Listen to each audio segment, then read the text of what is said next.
Yang kedua, paling penting ialah Nabi tidak pernah ada kompromi. Apa dia kompromi bahasa mudah? Tak pernah bertolak ansur. Tak ada tolak ansur. Nabi dalam hidup, dalam banyak perkara Nabi bertolak ansur. Tapi dalam soal ini Nabi tak pernah ada tolak ansur. Prinsip asas Islam. Prinsip asas Islam yang paling besar apa dia? Tujuan dakwah Nabi ialah nak mengajak keseluruhan manusia. Untuk stage pertama, Nabi duduk Mekah memanglah untuk masyarakat Mekah.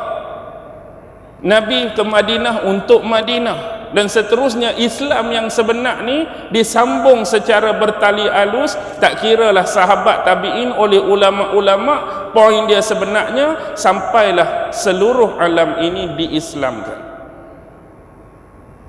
Tujuan dakwah ni yang paling besar ialah nak suruh semua manusia, hamba-hamba Allah ni hanya menyembah, mengabdi, beribadat semata-mata khalis lillahi ta'ala, tauhid.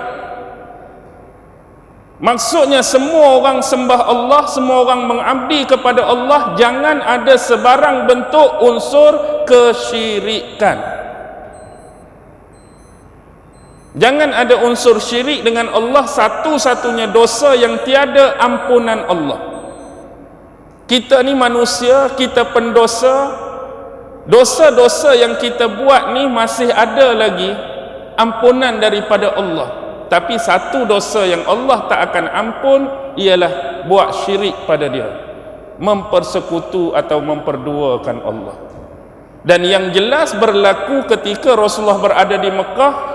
Apa bentuk kesyirikan yang dilakukan oleh masyarakat di Mekah? Menyembah berhala. Menyembah berhala, mengidolakan patung-patung.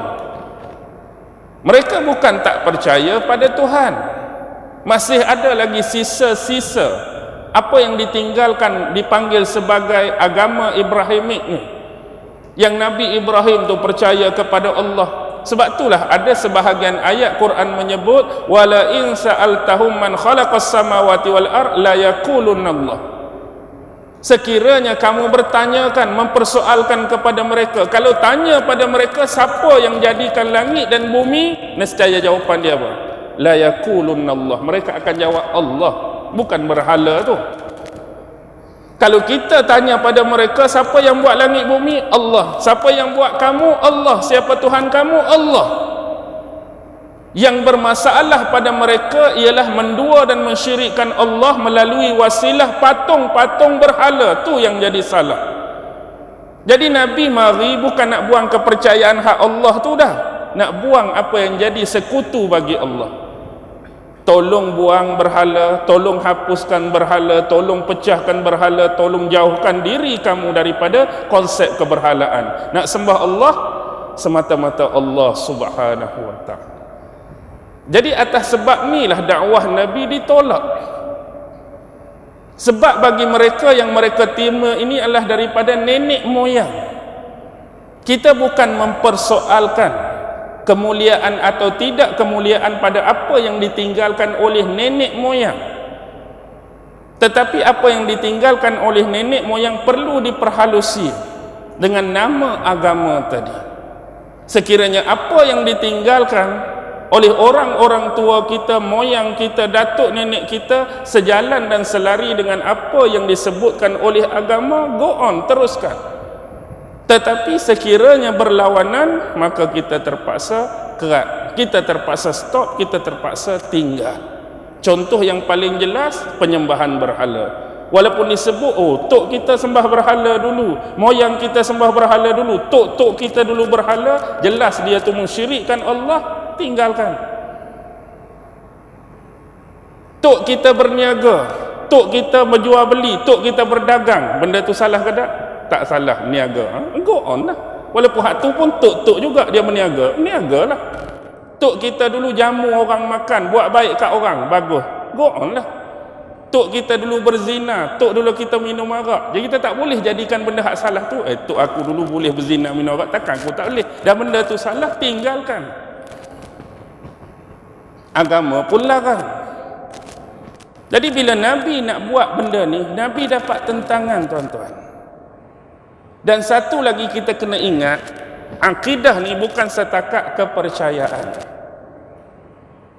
Akidah itu adalah iman. Iman tu dia ada sekali yang kita panggil ilmu. Iman itu ilmu, ilmu itu iman.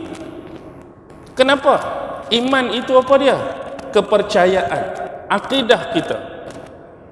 Percaya dah Allah ada, ya. Percaya dah Allah wujud, ya. Tanpa ilmu, benda ni menjadi sukar. Sebab apa?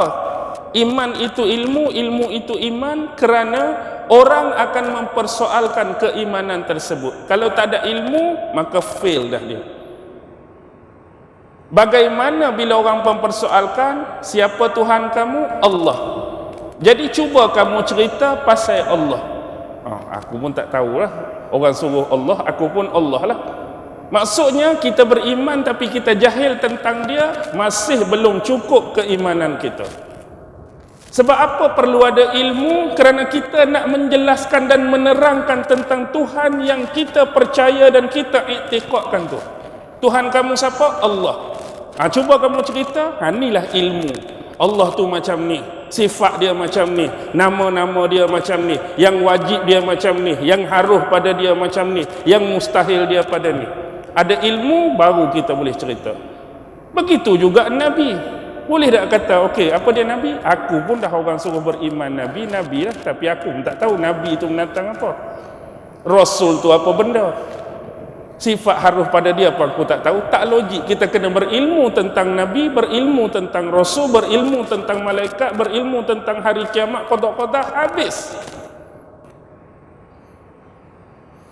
Lepas tu yang kedua, bila kita beriman kepada Allah, dia ada cara bagaimana kita nak mengibadahi Tuhan yang kita yakin tu. Benda ni kita tak boleh reka, benda ni kita tak boleh agak-agak. Cara yang terbaik tu kata ikut Nabi, Nabi yang tuntun kita.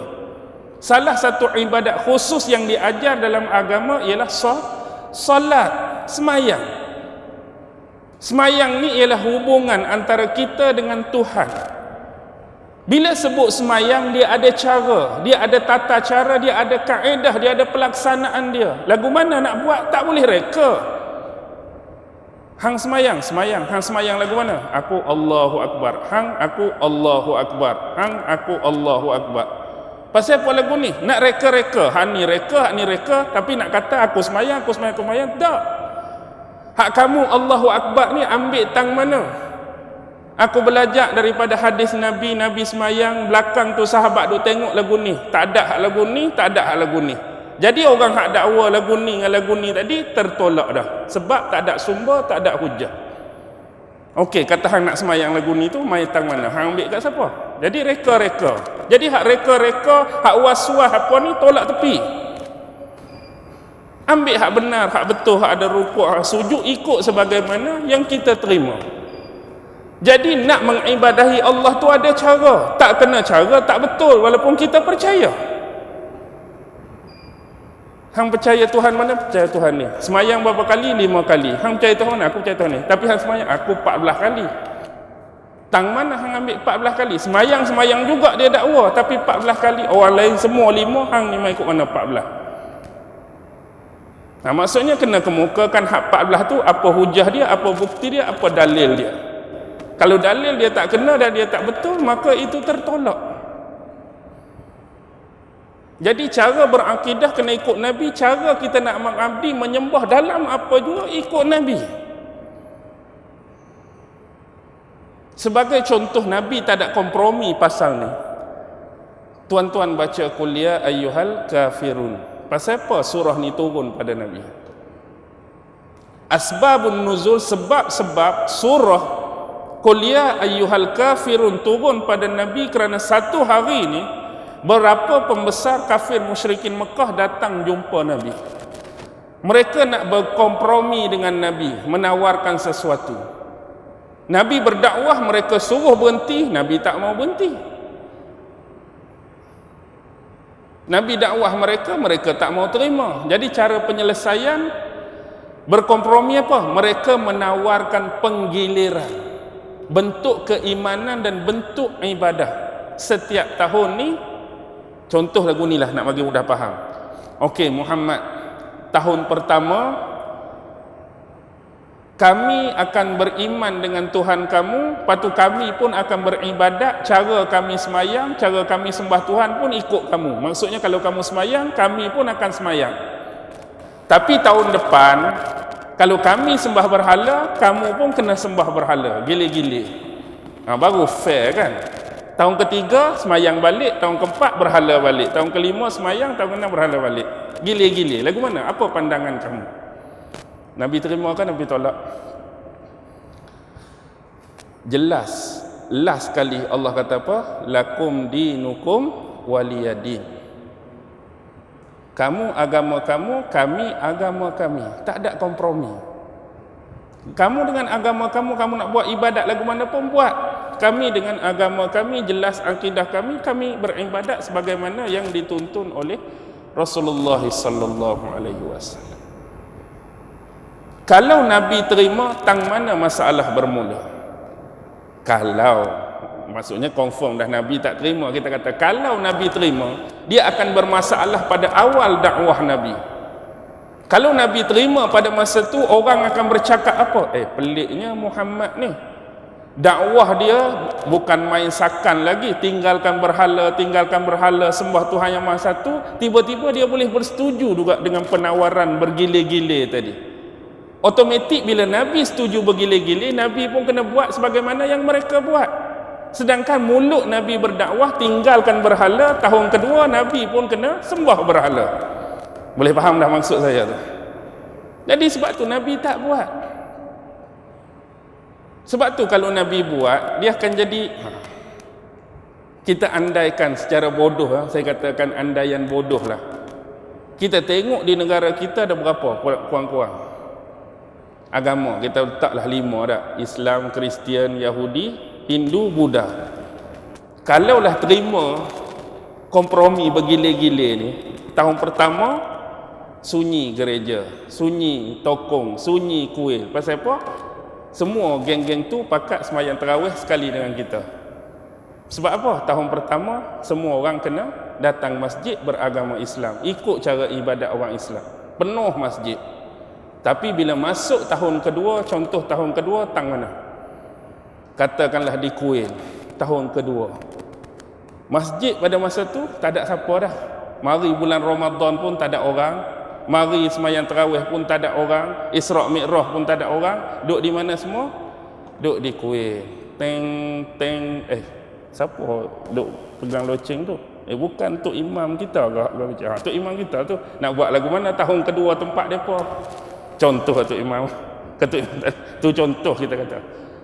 Tahun ketiga tukar lagi. Bila nak datang sini balik? Tahun ke-6 lah nak perhabis 5 tu. Tu contoh tu saya kata andaian bodoh, benda tu tak akan jadi. Cuma kalau kata nak ikut kompromi, naya. Tak ada, masing-masing lah buat hal masing-masing. Kita hormati agama lain. Mereka dengan agama mereka, dengan ibadah mereka. Kita dengan agama kita, ibadah kita. Tapi dakwah tak boleh tinggal. Nak mengajak orang kepada Islam, teruskan. Baik.